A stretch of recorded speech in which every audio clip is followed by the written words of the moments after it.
경북 동해안에 나흘째 건조특보가 지속되고 강한 바람까지 불면서 포항에서 이틀 연속 산불이 발생했습니다.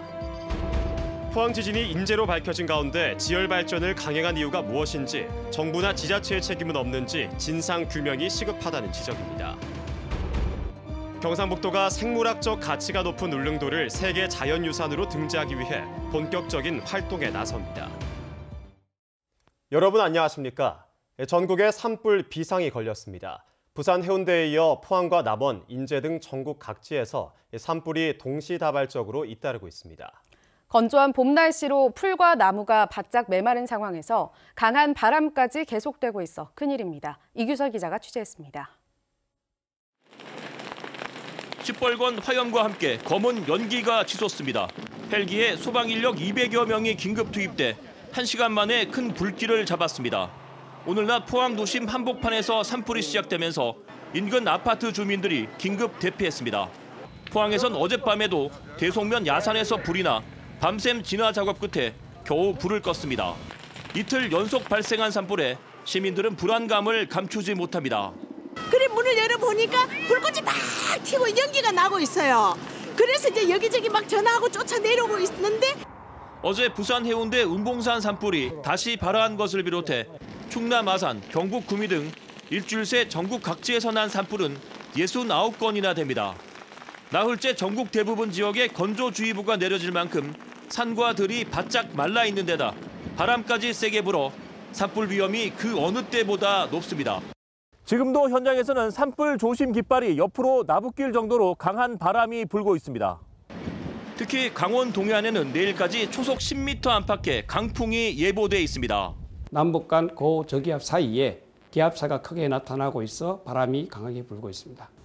산불이 꺼진 것처럼 보여도 땅속에 숨은 불씨가 강풍을 타고 다시 살아날 수 있어 전국 지자체와 관계 당국은 산불에 대비한 비상근무에 들어갔습니다. MBC 뉴스 이규설입니다. 포항 대송면에서 산불이 나른 등 메마른 날씨가 계속되면서 경상북도가 도내 산불 헬기 31대에 대해 비상 출동 대기를 지시했습니다. 경북도가 활용할 수 있는 산불 진화 헬기는 산림청 소속 7대, 시군임차 14대, 소방본부 소속 2대, 군부대 보유 헬기 8대입니다. 이들 헬기는 신고 후 30분 이내에 현장에서 진화를 시작할 수 있도록 긴급 출동 태세를 갖추고 있습니다. 포항 지진의 원인이 지열 발전에 의한 인재로 드러나면서 특별법 제정 등 보상 요구가 본물을 이루고 있습니다. 그런데 정작 인재의 원인이 무엇인지, 미소지진을 왜 묵살했고 은폐했는지 진상 규명을 요구하는 목소리는 들리지 않고 있습니다. 김기영 기자가 보도합니다. 포항 시내 곳곳에 나붙은 현수막, 온통 특별법을 제정하고 손해를 보상하라는 내용들입니다. 정부가 특별법을 제정하겠다고 발표한 이후 열린 포항시민 권리대회의 주된 요구도 특별법 제정이었습니다. 포항시장이 삭발까지 했지만 청와대 국민청원은 아직 20만 명에 못 미칩니다. 일명 윤창호법 등 일부 청원은 몇 시간 혹은 2, 3일 만에 20만 명 이상의 동의를 얻은 것과 대조적입니다. 국민적 관심을 얻지 못하는 이유가 뭘까? 진상규명 요구가 빠졌기 때문입니다.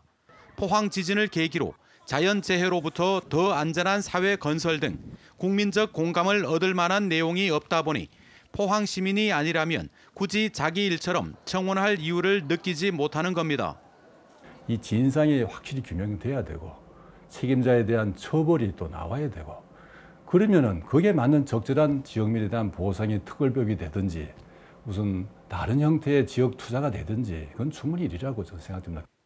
해외에서 실패한 지열발전 사업을 왜 포항에서 강행했는지, 국책연구기관은 왜 지열발전으로 인한 지진 피해 위험이 전혀 없다고 속였는지, 63차례 미소지진을 왜 무시하고 숨겼는지 의혹은 산더미입니다. 2017년 4월 15일 규모 3.1의 지진이 발생하자 한국에너지기술평가원 담당자가 산업부 사무관에게 보낸 이메일입니다. 추가 지진 위험으로 수리 자극을 중단하고 배수를 시작하겠다고 보고합니다. 공무원들끼리만 정보를 공유하고 시민들에게는 철저히 숨겼습니다. 오죽하면 도지사도 공무원의 과오는 없었는지 반성을 주문하기도 했습니다. 어떻게 보면 이거는 문책상 우리 스스로 정부 탓만 할 게 아니고 우리 스스로도 잘못을 느끼고. 포스코나 한국수력원자력도 포항 지열 발전에 투자했거나 MOU를 체결했는데 사업이 무리하게 강행되는 과정에 관련이 없는지도 의문이 가시지 않고 있습니다. 스위스 바젤에서는 지열발전소를 건설하다 2006년 규모 3.4의 지진이 나자 즉각적인 조치가 있었습니다. 스위스 바젤 같은 경우에는 3.4 지진이 일어나고 곧바로 15분 만에 주관사를 압수수색하고 수사를 진행을 했습니다. 그런데 왜 우리는 이렇게 책임 소재를 묻지 않는지. 정부도 전 정부 때 일이라고 발뺌하지는 않지만 특별법 제정 등 시간이 필요한 것 외에 감사나 수사 착수에는 미적거리고 있습니다. 진상규명, 지열발전소 처리, 피해 대응, 지역경제 지원 등이 그것입니다. 이들 과제 가운데 진상규명과 지열발전소 처리에 대해서는 정부의 생각을 이미 밝혔습니다. 단층이 확인됐는데도 왜 포항이 최적지로 선정됐는지 수많은 의혹이 풀리지 않고 있는 포항 지열발전 실증 사업. 진상규명이 급선무입니다. MBC 뉴스 김기영입니다. 포항지진 특별법 제정을 위한 청와대 국민청원에 오늘 오후 6시 기준 14만 명이 넘는 국민이 동의한 가운데 경북도가 남은 기간 답변 기준인 20만 명을 돌파하기 위해 모든 행정력을 집중해 나가기로 했습니다. 경북도는 포항을 제외한 도내 다른 시군에 특별법 국민청원 참여를 독려하는 한편 대구시의 협조를 구해 대구 시민들의 국민청원 참여도 이끌어내고 있습니다. 화산섬으로 지질학적 가치가 높고 멸종 위기 동식물의 보고인 울릉도를 세계 자연유산에 등재하는 사업이 추진됩니다. 세계적 명소로 공인받기 위해서인데 독도가 제외돼 논란이 일고 있습니다. 한기민 기자입니다. 울릉도에는 화산 분출로 함몰된 나리 분지와 알봉 등 특이한 지형과 지질 명소가 23곳에 이릅니다. 섬 기린초 등 이곳에서만 자생하는 특산 식물도 33종으로 생물종의 다양성을 갖추고 있습니다. 여기에다 흙비둘기 서식지와 수령 2500년으로 추정되는 향나무 자생지 등 9곳이 천연기념물로 지정돼 관리되는 등 희귀 멸종 동식물의 보고입니다. 경상북도는 이 같은 자연 가치를 지닌 울릉도를 세계 자연유산으로 등재시키기 위해 자연과 생태, 지질 등 분야별 국내 전문가 16명으로 추진위원회를 구성했습니다. 학술적으로나 관광면으로나 혹은 그 지역적인 가치로 따져가지고 울릉도가 세계화로 나가는 데 있어서 또 큰 한 몫을 차지할 수 있을 거라고 저는 생각을 합니다. 처음 열린 세미나에서는 울릉도 자생식물의 88%가 종의 변형에 의한 초기 진화인 향상 진화를 보여 세계 자연유산 등재 기준을 충족시킨다는 연구 결과가 소개됐습니다. 울릉도의 대부분 특산식물이 88%라는 향상 진화를 보이고 있기 때문에 그거는 세계에서 가장 유일무이한 특색을 갖고 있다는 것을 말씀드리고 싶습니다. 경상북도는 오는 2023년 등재를 목표로 용역 연구와 기반 시설을 단계적으로 추진할 계획입니다. 생태적 가치를 체계적으로 연구하고 산업화할 수 있는 국립울릉독도 생물다양성센터 등 각종 국가기관을 유치를 해서 울릉도가 진정한 세계적 생태섬으로 만들어 나가도록 노력하겠습니다. 그러나 등재 대상에서 독도를 제외해 이미 추진이 보류된 세계 지질공원의 사례처럼 일본의 반발을 의식한 것이 아니냐는 지적이 제기됐습니다. 이에 대해 경상북도는 등재 기준에 부합하는 울릉도의 특산식물이 독도에는 거의 없다며 울릉도가 세계 자연유산에 등재되면 인근 독도도 같은 효과를 볼 수 있다고 밝혔습니다. 현재 우리나라의 세계 자연유산은 제주 화산섬과 용암동굴이 유일하고 내년 7월에는 서해안과 갯벌의 등재 여부가 결정될 예정입니다. MBC 뉴스 한기민입니다. 환경부 산하 국립생태원은 울릉도에서 여름을 나는 멸종위기 천년기념물 흙비둘기가 겨울에는 278km 떨어진 일본 오키노시마 섬에서 월동하는 사실을 확인했다고 밝혔습니다. 국립생태원은 지난 2017년 6월 흙비둘기에 휴대전화 기반 위치 추적기를 달아 추적한 결과 흙비둘기가 9월에 울릉도를 출발해 오키노시마 섬에서 200여일을 머문 뒤 이듬해 4월 울릉도로 돌아왔다고 설명했습니다. 울릉도는 국내 흙비둘기의 최대 서식지이지만 번식기인 3월에서 8월 사이 500여 마리가 나타났다가 겨울에는 전혀 관찰되지 않아 월동 정보가 알려지지 않았습니다. 영덕참여시민연대는 오늘 영덕군의 공사 수의계약 의혹과 관련해 군수와 관련 공무원들을 업무상 배임 혐의로 대검찰청에 고발했습니다. 이들은 영덕군의 수의계약 비율이 규모가 비슷한 다른 군에 비해 월등히 높고 상위 10개 업체들이 거의 독식하고 있다며 이는 군수 측근 특정 업체들에게 몰아준 결과라고 주장했습니다. 영덕참여시민연대는 지역 토착 비리에 대해 지역 검찰과 경찰이 면죄부를 주는 모습을 지켜봤기 때문에 대검찰청에 고발장을 접수시켰다고 밝혔습니다. 정부가 새롭게 추진하는 대형 투자 사업이 적절한지 따지는 예비타당성 조사 제도를 개편하기로 했습니다. 수도권에 비해 상대적으로 지역에 유리하게 바뀌기 때문에 대구시와 경상북도는 크게 반기고 있습니다. 문제는 없는 건지 윤영균 기자가 취재했습니다. 앞으로 정부의 예비타당성 조사에서 대구시와 경상북도가 제출한 사업의 경제성 배점 비율은 5%포인트 줄어들고 지역 균형 발전은 5%포인트 높아집니다. 특히 광역시인 대구는 경상북도와 비교하면 지역 낙후도 항목에서 항상 점수가 깎였지만 이 항목도 삭제됩니다. 대형 사업이 성사될 가능성이 높아진 만큼 대구시는 크게 반기고 있습니다. 당장 4천억 가까이 드는 북구 조야동에서 칠곡 동명면까지 광역도로와 7천억 원이 넘게 드는 도시철도 X코선이 바뀐 제도의 적용을 받습니다. 예비타당성 조사 신청을 준비하고 있는 1,900억 원짜리 부직포 소재 산업생태계 고도화 사업에도 청신호가 켜졌습니다. 공적인 서비스의 경제성을 강조하기가 사실 쉽지 않습니다. 그런 부분이 일종 걸림돌이 되었었는데 이번 개편 방안에 포함되어서 굉장히 큰 효과가 있을 것으로 지금 기대하고 있습니다. 경상북도 역시 추진하고 있는 각종 대형 사업 선정에 긍정적인 결과가 날 것으로 기대하고 있습니다. 하지만 일부 시민사회단체에서는 선거를 앞두고 대규모 토건 사업으로 경기를 띄우겠다는 부실 계약이라고 반발하고 있습니다.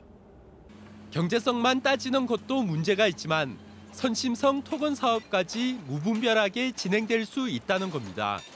수도권 집중 현상 때문에 그런 문제가 생기는 건데 그런 의미에서 보면 단순히 SOC 사업 같은 토목 사업을 해야 뭐 지역 균형 발전이 이루어지고 하는 건 발상 자체가 좀 근본적으로 잘못됐다고 그렇게 생각을 하고요. 이 때문에 예비타당성 조사에 토건 사업은 별도의 기준으로 평가하는 한편 형식적으로 진행되고 있는 사후 평가 제도도 강화해야 한다는 지적이 나오고 있습니다. MBC 뉴스 윤용균입니다. 산업통상자원부가 고준위 핵폐기물 공론화위원회 인적 구성에 착수한 것으로 알려졌습니다. 공론화위원회 위원은 정부 안대로 중립인사 15명으로 구성되고 인문사회와 법률 등 분야별 전문가와 남녀 비율을 고려하되 미래 세대를 대표하는 20대에서 30대도 포함될 것으로 알려졌습니다. 정부는 분야별 단체 추천으로 1차 후보군 70명을 선별한 뒤 원전 지역과 환경단체, 원자력계 등 이해관계자들의 의견을 수렴해 최종 15명을 선임할 방침입니다. 경주 보문단지의 벚꽃이 절정을 맞으면서 관광 차량이 이어지고 있으나 주차장이 턱없이 부족해 불법 정차가 성행하고 있습니다. 경주 보문단지 안 물레방아 앞과 하이코 맞은편 등지에는 일반 승용차는 물론 대형 관광버스가 계속 이어지고 있습니다. 그러나 관광버스가 주차할 만한 공간이 부족해 길가 불법 정차가 계속되면서 다른 차량의 통행에 지장을 주고 있습니다. 특히 주차장으로 활용되던 엑스포 앞 신평천이 고양해강 공사로 올해부터 주차가 어렵게 되면서 주차난이 가중되고 있습니다. 경북 동해안에는 건조특보와 강풍특보가 이어지면서 산불이 잇따라 발생했는데요. 강풍특보는 내일까지도 이어질 예정이어서 화재 예방에 각별한 주의가 필요합니다. 안수진 기상캐스터입니다. 경북 동해안과 울릉도 독도에는 강풍주의보가 발효 중입니다. 강풍이 불면서 포항에서만 2건의 산불이 이틀째 발생했는데요. 이 강풍특보는 내일까지도 이어지겠습니다. 또 메마른 날이 이어지면서 건조특보도 나흘째 지속되고 있습니다. 조그만 불씨에도 큰 불로 이어질 수 있는 만큼 화재 예방에 각별히 주의하시기 바랍니다. 낮 기온은 20도를 넘어가면서 완연한 봄 날씨를 보이고 있고요. 주말까지는 높은 기온이 유지되겠습니다. 자세한 내일 날씨 알아보겠습니다. 내일 미세먼지 보통 수준을 유지하겠고요. 하늘 표정 맑겠습니다. 아침 기온 6도에서 11도, 낮 기온은 19도에서 22도입니다. 울릉도와 독도는 대체로 맑겠습니다. 아침 기온 울릉도와 독도 11도, 낮 기온은 울릉도 15도, 독도 13도입니다. 동해상으로도 대체로 구름 조금 지나는 가운데 동해 전해상에는 풍랑주의보가 발효 중입니다. 바다의 물결 동해 전해상에서 최고 5m까지 높게 일겠습니다. 당분간은 포근한 날이 지속되는 가운데 일요일 오전에는 한 차례 비 예보가 들어 있습니다. 날씨였습니다. 경주경찰서는 판돈 4천만 원을 걸고 속칭 아도삭기 도박판을 벌인 혐의로 55살 A씨 등 남녀 22명을 현장 검거했습니다. 이들은 지난 2일 경주시 양북면의 빈 상가에서 70차례에 걸쳐 모두 4천여만 원의 판돈을 걸고 도박을 하다 출동한 경찰에 붙잡혔습니다. 불법 여론조사에 가담한 자유한국당 지방의원 5명이 항소심에서도 당선 무효형을 받았습니다. 대구 고등법원 형사 1부 김현우 부장판사는 1심에서 벌금 100만 원을 선고받은 자유한국당 서호영 김병태 대구시의원, 동구 김태겸 황종욱 구의원, 북구 신경희 구의원 등 5명의 항소를 모두 기각했습니다. 재판부는 피고인들이 대의민주주의의 발전을 저해해 의원직을 계속 맡는 것은 부적절한 것으로 판단된다며 조직적, 계획적으로 범행해 공정성을 훼손한 만큼 원심이 부당해 보이지 않는다고 덧붙였습니다. 이들은 지난해 대구시장 선거 경선 때 한국당 이재만 전 최고위원을 위해 착신 전환 유선 전화를 10대 이상 설치한 뒤 여론조사에 중복 응답한 혐의를 받고 있습니다. 최근 고온의 영향으로 백꽃 피해가 발생하자 경주시가 과수 영양제를 지원하는 등 대책 마련에 나섰습니다. 경주시가 현곡면 등 3개 읍면 과수 농가를 관측한 결과 고온의 영향으로 일찍 핀 백꽃이 지난 1일에서 2일 발생한 저온으로 암술과 자방이 까맣게 타들어가는 피해가 발생했습니다. 경주시는 예비비 4천만 원을 긴급 투입해 과수원 400헥타르에 과수 영양제를 지원했고 기상 변동에 따라 예차를 강화하며 피해 예방 안내 등에 나설 계획입니다. 경주시는 청명 한식을 맞아 내일부터 7일까지 산불 방지 특별대책을 추진합니다. 이 기간 동안 경주시는 부서별 직원 4분의 1 이상을 투입해 공원묘지 주변과 주요 관광지, 등산로 주변을 대상으로 담당 공무원 책임제로 운영하고 불법 소각 행위를 집중 단속합니다. 또 산불 감시 근무 시간을 조정하고 산불 초동 진화를 위해 헬기와 산불 전문 예방 진화대원을 상시 대기하도록 했습니다. 경주경찰서는 본격적인 관광철을 앞두고 외국어 능력이 뛰어난 경찰관으로 구성된 3기 관광경찰팀이 활동에 들어간다고 밝혔습니다. 영어와 중국어, 일본어 능력을 갖춘 관광경찰은 오는 10월 말까지 보문 관광단지와 첨성대 동부사적지에 한 팀씩 배치되며 외국인 관광객 안내와 민원 해결, 관광지 범죄 예방과 불법행위 계도 활동을 벌일 예정입니다.